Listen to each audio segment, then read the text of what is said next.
Namo tassa bhagavato arahato samma sambuddhassa.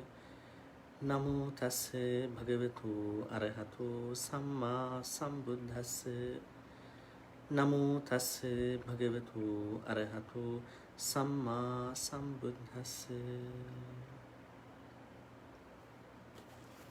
Good evening, everyone. Today is our 70th Sutta discussion on Mondays. In tonight's talk, I will be discussing about Saṃsāra and how to get rid of Saṃsāra, and you all know that Nibbana is the only way how we can get rid of Saṃsāra. But I'm going to be looking at Saṃsāra from different aspects so that you will understand that what contents are there in the Saṃsāra and how it is made up, as well as what keeps all the beings, including us, tied to Saṃsāra, and what are the other things that we have not looked at in terms of Saṃsāra. So for this purpose, I'll be using the sutta called Tinakatta. Tinakatta Sutta appears in the Saṃyutta Nikaya in a different Saṃyutta called Anamatagga Saṃyutta. This Saṃyutta is very interesting because we've been talking different Saṃyuttas at different times. You might remember that we started from Devata Saṃyutta and Devaputta Saṃyutta, Kosala Saṃyutta, and we talked about we talked about I guess the Saṃyutta is called Labha Sakkara Saṃyutta. Also we talked about Nidana Saṃyutta. So we'll be talking from different suttas from different Saṃyuttas in Saṃyutta Nikaya. Saṃyutta Nikaya is so interesting. But in this specific Saṃyutta called Anamatagga, Buddha specifically talks about the cycle of repeated birth. So this is the main emphasis in this Saṃyutta. So let's take a look at the sutta first. Tinakatta. This is the first sutta in the Anamatagga Saṃyutta. So what is Anamatagga? And this word is also found out in the sutta itself. We will be discussing the word called Anamatagga now, which is appeared in all the suttas, mostly all the suttas in the Anamatagga Saṃyutta. Anamatagga simply means Agga is the top, and Anamata is unthinkable top. So it's a unthinkable beginning. So it looks like a double negation. So that means there's no beginning, there's no thinking to think about the beginning of the Saṃsāra, right? So Saṃsāra is unthinkable. There's no beginning that one can think about. Let's take a look at the sutta now. The sutta's name is Tinakatta Sutta. Evam me sutang ekang samayam bhagava samatyang viharati jetavani anāta pindikassa ārāme tatrako bhagava bhikkhu āmantesi bhikkhavoti badanteti te bhikkhu bhagavato paccassusum bhagava itadavoti. This is the background story, which is not exactly the sutta, and it says that where, how, and all that things regarding the sutta. Before I move on to that, I would like to tell you the meaning of the sutta. Tina katta. Tina means grass, and katta means stick. So grass and sticks. But we have to understand why the sutta mentions grass and sticks. So we will be finding out that in the body of the sutta. So I have heard at one time the Buddha was staying near Savatthi in Jetas Grove, Anathapindika's monastery. There the Buddha addressed the monks. And Badanteti te bhikkhu bhagavato paccassusam. Venerable sir, they replied, the Buddha said this.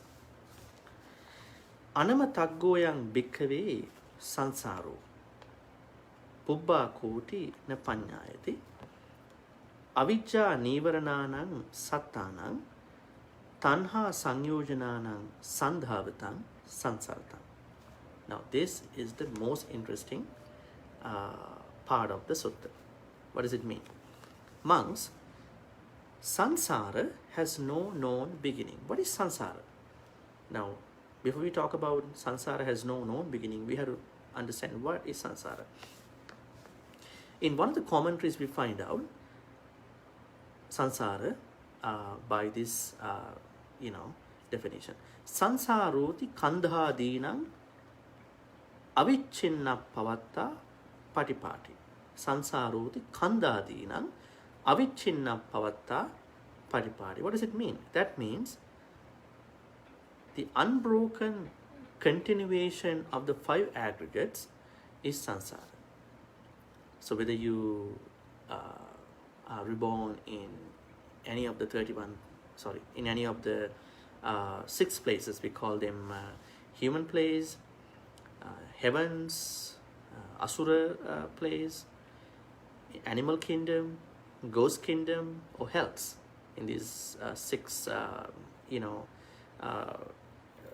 places, we understand that we are born with a body which has 5 aggregates.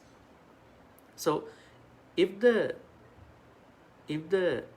continuation of if there is an unbroken continuation of the 5 aggregates, that means we are still in the Saṃsāra.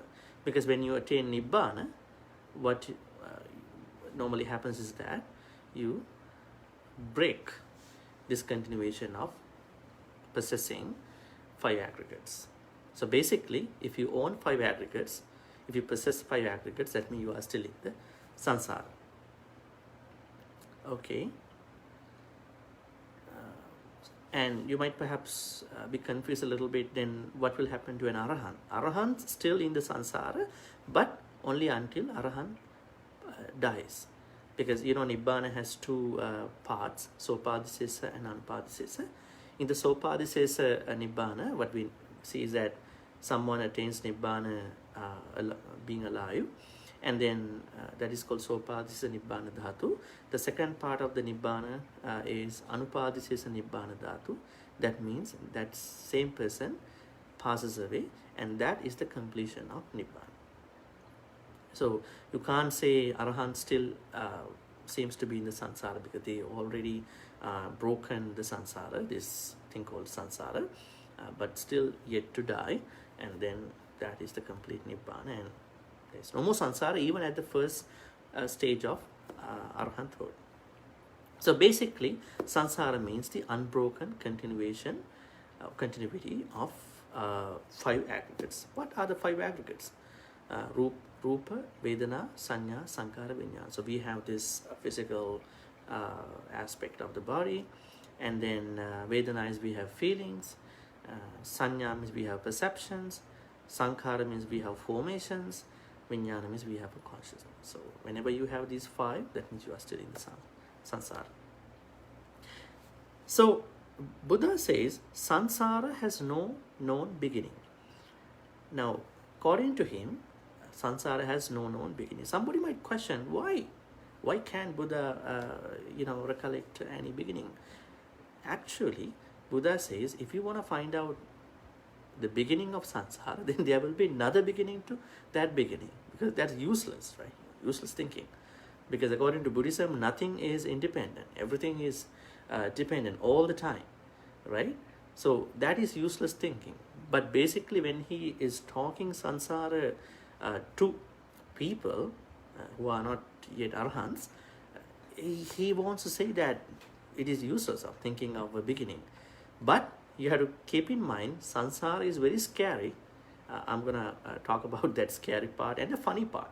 Scary part, funny part, and the liberation part, in the middle of this video.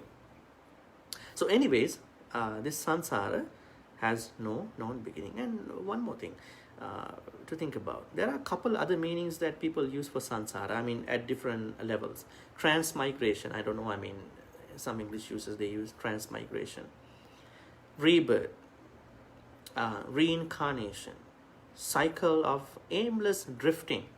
I like that, because in the Saṃsāra, I would say that it is very true, because people are wandering aimless, directionless, right? Now, in our normal trips, let's say somebody wants to go to the city to buy something, or wants to participate in an event. Somebody wants to go to watch a movie in the city, and she knows that where I'm heading to, and what time I will be arriving, and the time that I'm coming back, and all that. But in Saṃsāra, do we know that where we're going to, and what time, and whether we will be coming back, and all that is really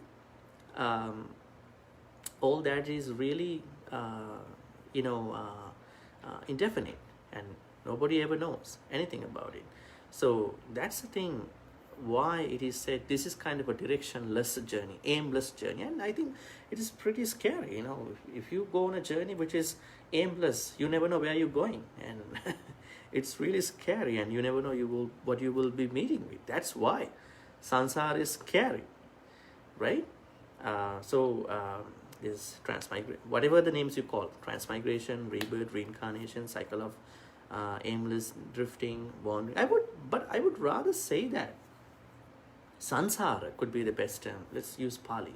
Saṃsāra. Saṃsāra basically means, as I told you at the beginning, there's unbroken continuation of 5 aggregates. So this is what we call Saṃsāra.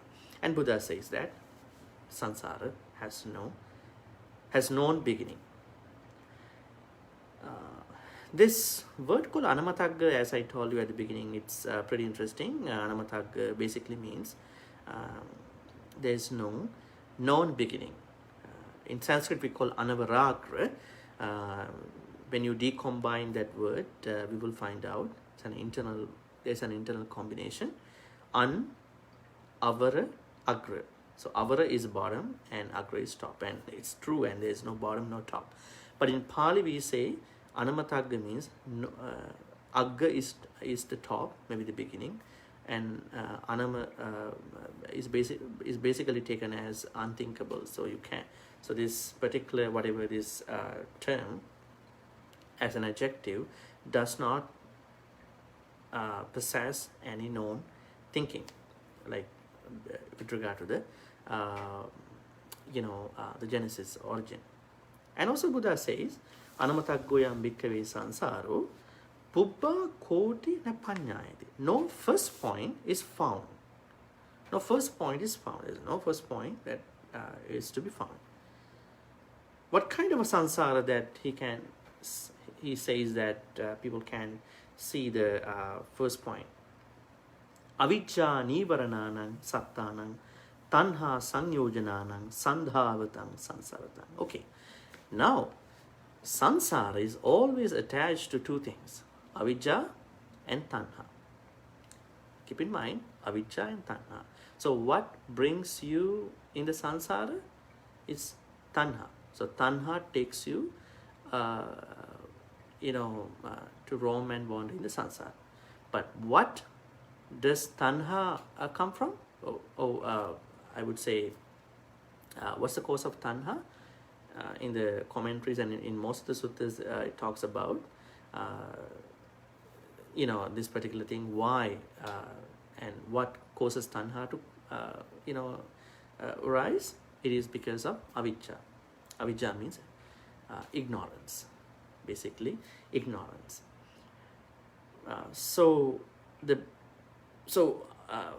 We can go back to Paṭisota teaching that we had last Monday. In the Paṭisota dependent origination teaching, we learned that avijjā could be technically the first place where we understand where does the dukkha khandha, the mass of suffering, come from. We knew that it is avijjā, but avijjā has a cause as well. It is asavas. So asavas, that means defilements or influxes. So these influxes or defilements and avijjā, they are mutually dependable. So then so you can say avijjā could be the first cause, because avijjā and asavas, they are mutually linked. So according to that teaching too, we have no doubt to accept that the main cause of everybody's samsaric journey is avijjā, but we never know it is avijjā, because what we can perceptibly understand is it is taṇhā, because we know that we are attaching to things, whatever the things subtle or kind of like massive. There is this element called taṇhā, but we never know that taṇhā in the perspective of avijjā. But if you pay close attention to your taṇhā, you will see that it is avijjā, it's not taṇhā. Because of avijjā, you tend to do taṇhā related things, right? It could be kilesas, it could be kamas, or whatever the things. And you know that this Wednesday I'll be giving a talk about unwholesome thoughts from Abhidhamma. So we'll be discussing avijjā in more detail. So please stay tuned for the discussion to know avijjā in great details, especially from Abhidhammic points. So avijjā, what does avijjā do in regard of someone's samsaric journeys? Avijjā is clouding us. It is nivarana. Now, the sutta says, this particular sutta says, now this is a very philosophical sutta, it says avijjā is a nivarana or avarana, which you call hindrance. But why we don't see avijjā under one of the 5 hindrances? Because 5 hindrances are related to this life. This nivarana is related to saṃsāra. So this is the biggest nivarana, avijjā. So kamacchanda, vyapada, tinamita, uddhacca, kukkucca, vicikicca, those nivaranas come under one life. So we are struggling with them in one life. But avijjā is the biggest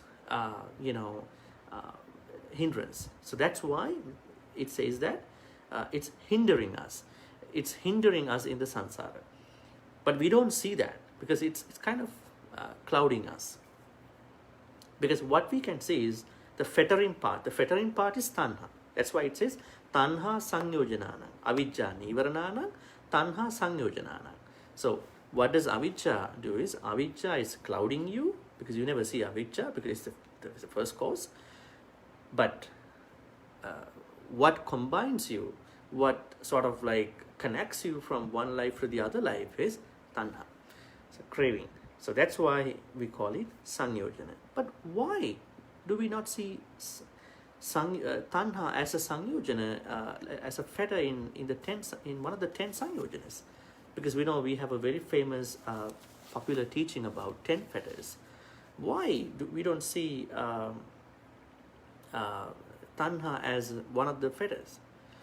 We see what you can see in the list of 10 fetters is that sakkāya diṭṭhi, vicikicca, sīlabbata paramāsa, kāmarāga, paṭika, rūparāga, arūparāga, māna, uddhacca, avijjā. So where is taṇhā? But we see avijjā in that. We don't see taṇhā. What we have to understand is that taṇhā is the underlying nature of all these fetters. Okay, so it's the underlying fetter. Because even you see, even in sakkāya diṭṭhi, you can see the underlying nature is taṇhā. Vicikicca, sīlabbata paramāsa, kāmarāga, paṭika, māna, uddhacca, rūparāga, māna, uddhacca, avijjā. See, in all that, you see avijjā as the underlying fetter. That's why it says this biggest fetter that people have to get rid of is taṇhā. The biggest hindrance is avijjā, and the biggest fetter is taṇhā, craving. So you need to keep that in mind, because it's kind of like that which push us into the samsara. These are the two things that are, you know, sort of like causing us to be in samsara without even thinking to get rid of. And then Buddha wanted to give an example, kind of a simile, to understand what is samsara. Sayyatapi bhikkhave puriso yang imasmin jambudipe tinakatta saka palasang tang chetva ekajjang sanghareya ekajjang sangharitva chaturangulang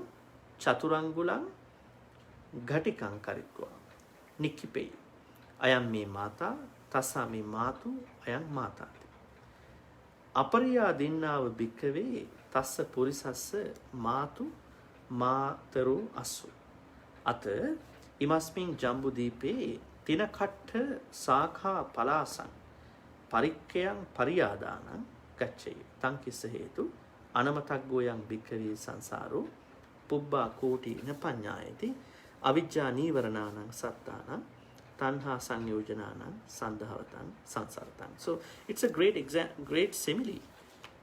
What does it say? Suppose a person was to strip all the grass, sticks, branches and leaves in whole Jambudipa. It's not just India. Jambudipa means most of the countries surrounding India, in modern India. But anyways, let's say Indian Peninsula. Suppose a person was to strip all the grass, sticks, branches and leaves in whole Indian Peninsula, gather them together into one pile and chop them each into 4-inch pieces. They would lay them down saying, "This is my mother, this is my grandmother."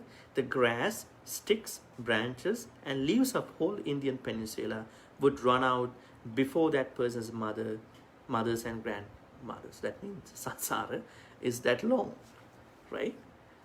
So you can count the number of sticks, leaves, grass and branches, but samsara is that long.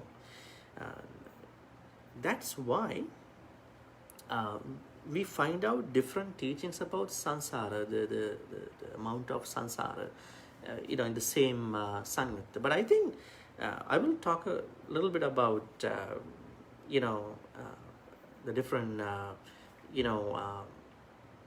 teachings about samsara in short, and I will be more focusing on what we need to do to get out of the samsara and what kind of perspective that we need to pay attention to this particular teaching about samsara. Because even we keep talking about samsara is like this, samsara is this way, but if we don't understand what we need to do, I think that's kind of like wasting. That's why I'm trying to tell you that samsara is like this and this is what we want to do. Okay, so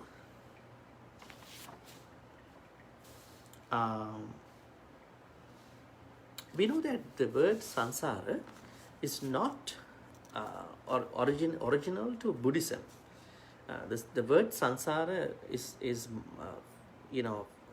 firstly mentioned in most of the post-Vedic scriptures, not in the Vedas, not in the Rig, Yajur, Sama, and Atharvan.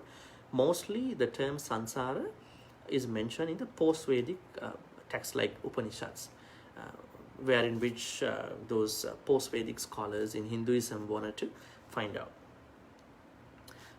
But we don't see that there is a full-fledged analysis of samsara in those teachings.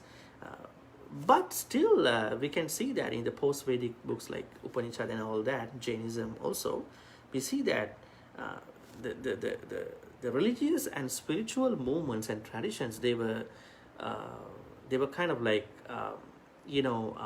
born out of the quest for samsara, the quest to liberate beings from samsara. So this is really epistemological, because if you take a look at those traditions in India at that time, they were all started with a motive, with a purpose to find out the liberation from samsara. So that's why samsara, the topic of samsara, is very important.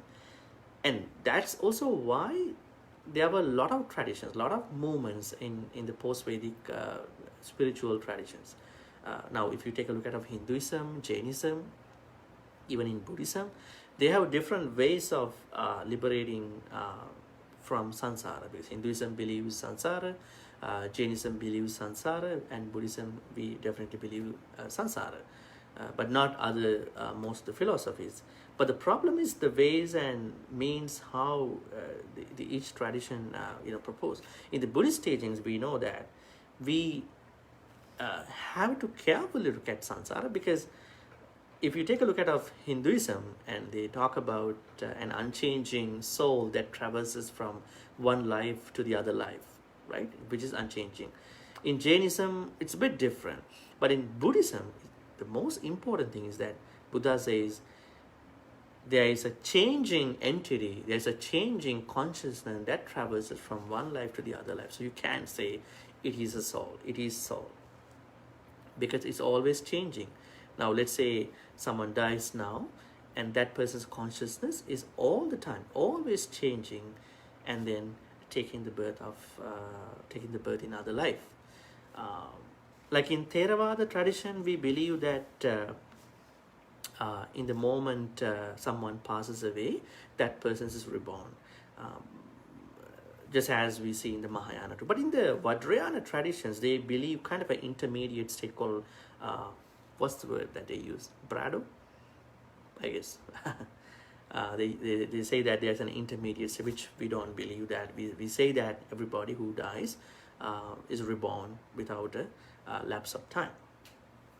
So what I wanted to tell you is that the discussion of samsara was very important, was very instrumental in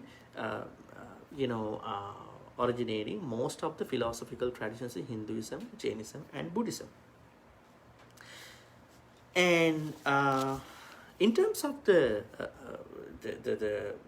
contents of the samsara, I mean, as a measurement, by measurement, we have a lot of information from the suttas, especially from the subsequent suttas of this Anuttara Samyutta. Now, we know the word called eon. I'm sorry, I would say eon. Eon is kind of a standardized use of the numbers of samsara. Now, in the modern sense, they say 1 eon is equal to billion years in modern times. But we have a problem. Billion has only 9 zeros, right? But eon could be more than that. I mean, particularly if you take a look at the teachings in other suttas in the same Samyutta, Buddha says in one sutta called Assa Sutta, in order to understand the volume or number of the births that we've been having, all of us in the samsara, to get an idea of what samsara is all about, Buddha says, Diga Ratnangvo Bhikkhave Matu Marana.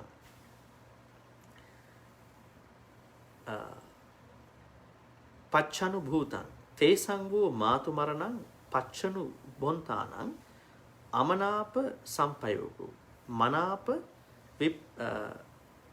Vipayogo Kandattanang Rudantanang Assu Passanna Pagharitang Natveva Chatusu Mahasamuddesu Udakam. The flow of tears you have shed while roaming and transmigrating or wandering is indeed more than the water in the 4 oceans, northern, eastern, western, and southern at that time, right? For a long time, you have undergone the death of a mother, father, brother, sister, son, daughter, relatives, and the loss of properties, money, and all that. So and Buddha says insofar as the amount or volume of water in the four oceans, maybe more than that. Buddha says you can measure the amount of the flow of tears that you have shed, with regard to the deaths of your mother, father, and all these relatives, or with the water in the oceans, right? That means we have been born, we have been reborn, we have been, in the Saṃsāra, more than these particular examples, right? And Buddha says that alameva sabba sankharesu nibbinditum alang viracchitum alang vimucchitum. This is quite enough for you to become disillusioned, dispassionate and freed regarding all conditions or sankharas. This is quite enough for someone to think that this Saṃsāra is very dangerous, it's terrible, because this is kind of directionless journey. So even this example of thinking that I have been born, this many of unthinkable times in the Saṃsāra. And in other suttas, Buddha says, which you call Matu Taṇhā Sutta, Imina Digena Aduna Sandhavatang Saṃsāratang Matu Taṇhāṃ Pītaṃ Yangva Chatusumaha Samudde Sudakanti. Here also he takes the four oceans in regard of the milk that we drink, that we drank from our mothers in the past lives. The mother's milk we have drunk while roaming and transmigrating for such a very long time is more than the water in the four oceans. So it's kind of unthinkable, right? In another sutta called Paṭisota Sutta, Buddha says, suppose there was a huge stone mountain, a league long, a league wide, a league high, with no cracks or holes, and as each century passed, someone would strike it with a fine cloth from kasi material. By this means, the huge stone mountain would be worn away before the eon comes to an end. That's how long an eon is, and we have transmigrated, through many such eons, many thousands, many hundreds of thousands. I would say not many thousands. I would say in modern use, we say billion has 9 zeros, trillion has 12 zeros, quadrillion has 15 zeros, and quintillion has 18 zeros, and septillion has 303 zeros. I think more than that we have been in Saṃsāra. So Saṃsāra is really terrible, and we have to be very careful. That's why we need to understand sankharas. So this is the main thing that you need to understand. We need to understand sankhara. Sankhara means formations, which has karma inside. Now, before I talk about what kind of a perspective that we all need to have about Saṃsāra in terms of, getting rid of Saṃsāra, especially about, ending sankharas attached to five aggregates, I want to talk about, the realms in the Saṃsāra. Now, we know that there are three pleasant places, in the realms. We call them Manusaloka. Manusaloka means human place. And Devas, we call heavens. Asura means Asura Loka. They are treated as pleasant places. And Tirachana, Preta, Naraka. Tirachana is animal kingdom. Preta means ghost. Naraka means hells. So they are treated as unpleasant places. Now, it is said that Manusaloka is the highest, the best place out of all these, because there is no extreme pain, there is no extreme happiness. In Deva worlds, there is extreme happiness, and one day they're gonna get out of that, and they will never understand anicca, dukkha, anatta concepts. That's why in one of the suttas, Buddha was talking to Devas, and he was talking about anicca, dukkha, anatta, and Devas were very frightened. They started crying at the end of the Dhamma talk, because they never understood, they never thought that their happiness will go away one day. So they started crying. But we understand pain, we understand pleasure, in moderation. That's really interesting. That's really an incentive for us to think about sankharas and how to get rid of the samsara. But devas don't have that opportunity, beings in the unpleasant places, they will never have that opportunity until they get out of those places, right? So with that in mind, I want to move on to the sankharas, because sankharas is what Buddha asks us to end. That's what Buddha says at the end of the sutta called Asa Sutta. Alameva sabba sankharesu nibbinditum alang virajyitum alang vimucchitum. Because samsara is like this, we need to become disillusioned, dispassionate, and free from all the conditioned things, sankharas. Okay, so in order to get rid of or end sankharas, what do we want to do? First, we want to understand what is it called by 5 aggregates. We know 5 aggregates is one of the best ways of analyzing this one of the samsaric life, right? And this is what continues from one life to the other life. And Buddha always asks us to practice tilakkana, anicca, dukkha, anatta with any phenomenon. This is very interesting, very important. We will never see sankhara unless we practice the perspective of anicca, perspective of dukkha, perspective of anatta, as well as perspective of shunyata with every phenomenon that we are facing with. Because when we practice this anicca perspective, the mentality of changing, looking at the changes of the phenomenon, dukkha mentality, the mentality of looking at the unsatisfactory side of the phenomenon, anatta mentality, the mentality or perspective of looking at the non-self, called non-identification perspective of the phenomenon, shunyata, which means this is kind of like an add-on, but this is also a part of anatta, after anatta. That means the mentality or perspective of looking at the empty nature, emptiness in that phenomenon will help us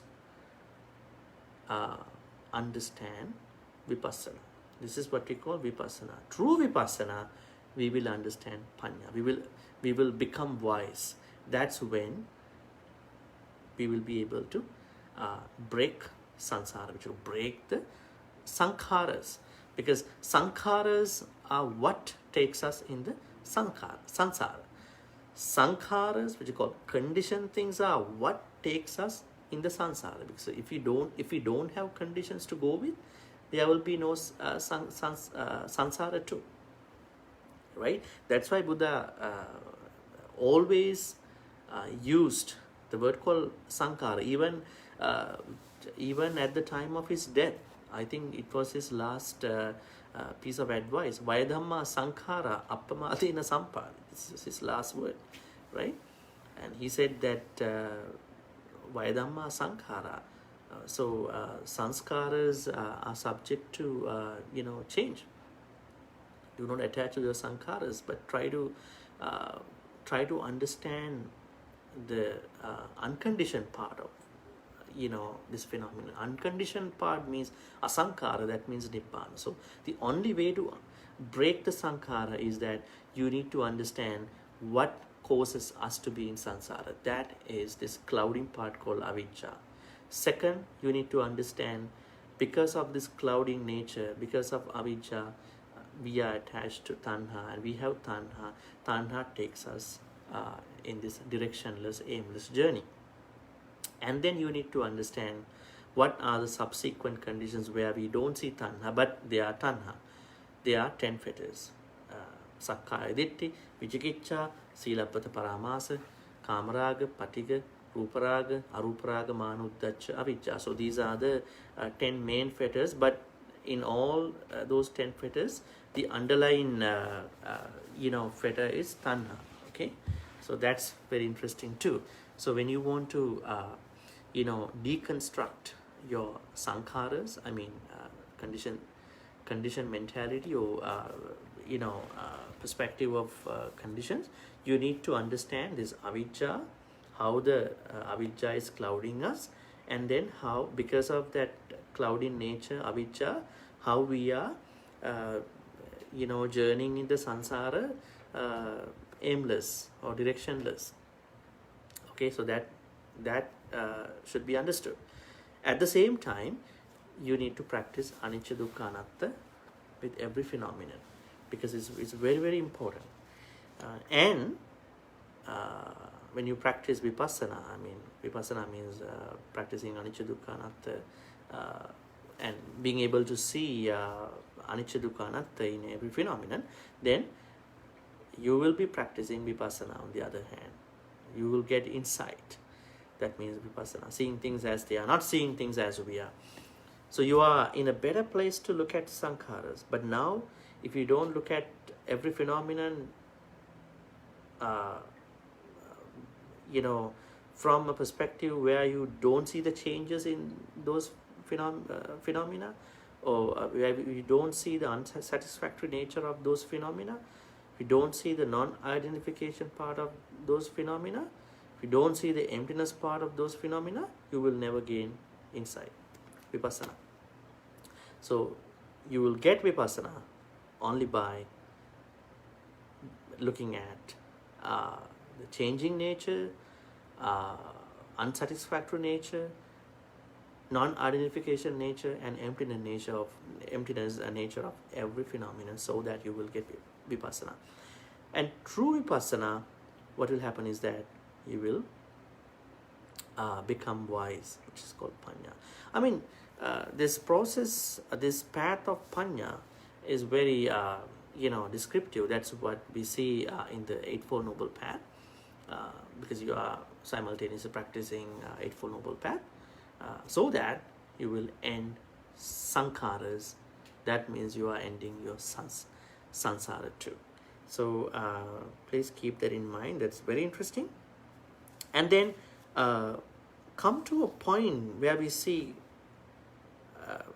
with this Pali word called anabhisankhara, destruction and cessation of karmic activities. Now, this is kind of interesting to talk about. Now, in today's world, like a lot of Buddhist people, they do good karma. I don't know, I mean, what their purpose is all about. The problem is that you need karma, you need good karma, because you never know when you're going to attain Nibbana. But what I suggest is that you need to think more about how to attain Sotapanna.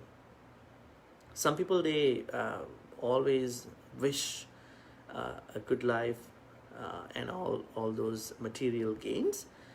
I mean, do more kusala, I mean, do more punya kusala, and there's no problem. But every time you do a kusala or punya, you need to think that I want to do it without greed, I want to do it without hatred, I want to do it without moha, which you call delusion.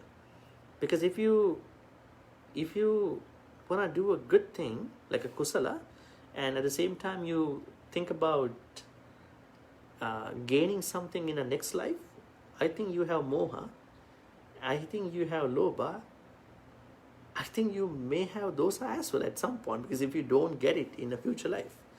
Because don't think about such things when you're doing a good thing. When you're doing a good thing, the only thing that should come to your mind is, I want to do it with non-greed, I want to do it with non-hatred, I want to do it with non-delusion. That means I want to do it with generosity, I want to do it with loving kindness, I want to do it with wisdom. That's it. That's how you're going to break Saṃsāra. But if you don't do any activity, any karma without because karma means an evolutional activity, but you can break your karma by doing karma with a different mindset. Now, what people do is that they are doing karma to gain more karma, and that will make no sense. So what I suggest is that if you want to attain Sota, because becoming Sotapanna is the best thing you should do to break Saṃsāra. Keep that in mind, because if you don't want to keep that in mind, you are entering this aimless, directionless, terrible, dangerous, seriously dangerous Saṃsāra. You never know whether you will be a cat, you will be a dog, you will be so and so, you will be a ghost, and we can't guarantee. Even you do so many good karma, we never know, because it depends on the last moment and all that.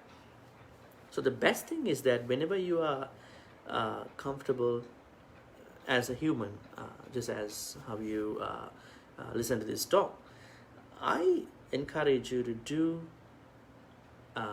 kusala. I mean, in other words, it will become a karma too, good karma too, with alobha, adosa, amoha, so that you are breaking your karmas you are doing at the same time, because you want to break your karma. But as long as you attain nibbana, you need a comfortable life, so it will naturally happen. Your engagement to good karma with alobha, dosa, amoha will create a very pleasant, positive environment until you attain nibbana. But you should try to attain Sotapanna before you die. That should be your only purpose, to break Saṃsāra. That means you are destroying sankharas to break Saṃsāra. So that's the most important thing. That's what we've been talking with this topic. Saṃsāra has no known beginning. I mean, we know that. Don't worry about it. What we want to worry about is that how much we know about how does Saṃsāra make up, and what's the effect of Saṃsāra on us, and what we need to do to get rid of Saṃsāra. That is to deconstruct, I would say, that is to break sankharas, and then to attain Nibbana. I mean, at least you should have this thought in your mind: I'm gonna attain Sotapanna before I die. At least I have this thought. So then it's very interesting, and that should be your purpose. So ignorance and taṇhā and unbroken continuation of sankharas, which you call karma, because karma comes under sankhara, right, in the teachings. So we need to break sankharas to break Saṃsāra, to stop Saṃsāra, so that we will be into anabhisankhara, or called asankata, called Nibbana. Okay, so that's what I want to tell you today, and this might seem to us sort of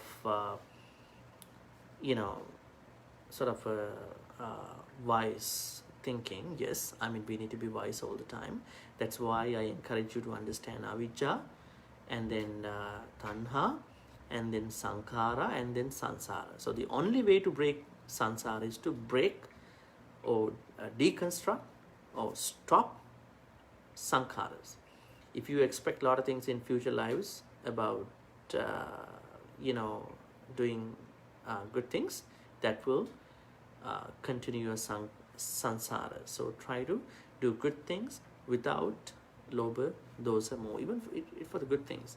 So that will take you to Sotapanna in this life, in this very life. Let's try to make that happen in this very life. So that's my suggestion for you today. Okay, I don't think any questions are popping up in the chat. So if there are no questions, let's move on to the transference of the good karma. Even we transfer good karma, we don't have any greed, hatred, delusion to any being, deva or departed people. We just have this pleasure of sharing good karma, but we know what we need to do to break sankhara, because we want to stop saṃsāra. That's our main aim.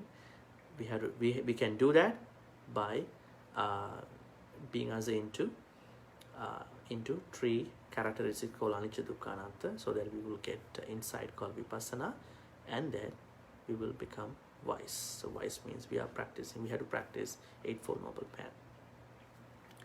Let's share all the good karmas that we've been doing, accumulating in all these ways with the departed relatives. May they be happy and peaceful. May all the departed relatives attain the supreme bliss of Nibbana. Sadhu, sadhu, sadhu. Idamme ñāti nang hotu sukita huntu ñāteyo. Idamme ñāti nang hotu sukita huntu ñāteyo. Idamme ñāti nang hotu sukita huntu ñāteyo. Also, we need to share all the good karmas with the deities, the devas and nagas. Let's share all the good karmas with devas and nagas too. May all the devas and nagas share in all these good karmas. May they be happy and peaceful. May they bless all of us and protect all of you. May the devas and nagas also attain the supreme bliss of Nibbana. Sadhu, sadhu, sadhu. Ittavatacha ammehi sambatang punya sampadang sabbe deva anumodantu sabbe bhuta anumodantu sabbe sattha anumodantu sabba sampatti sindhya akasattha ca bummattha deva naga mahintika punyantang anumoditva chirang rakkantu loka sasanang chirang rakkantu desanang chirang rakkantu mang paranti.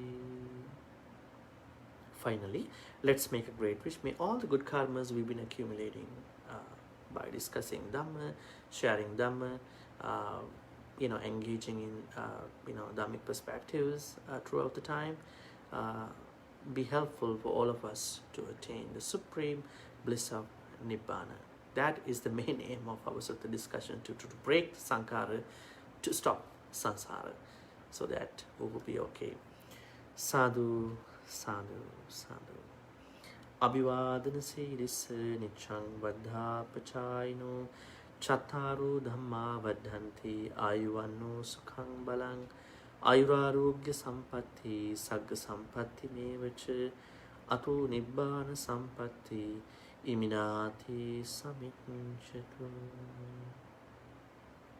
Sadhu, sadhu, sadhu. And I want to remind you once again about this Wednesday's Abhidhamma lesson, Abhidhamma discussion. This Wednesday's Abhidhamma discussion will be the first of